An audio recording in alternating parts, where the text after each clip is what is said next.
Alas 5 ng umaga.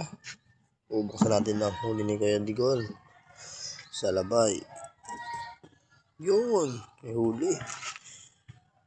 Fresh na fresh. Guys, huli ko yan.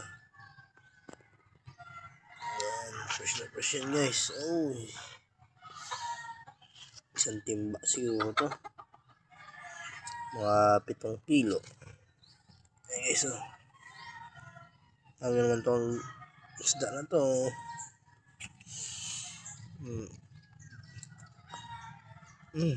Bili na kayo guys. Fresh na fresh yan guys, oh. May lapo-lapo din. Lapo. Buhay pa. Marami lang sa mga igi.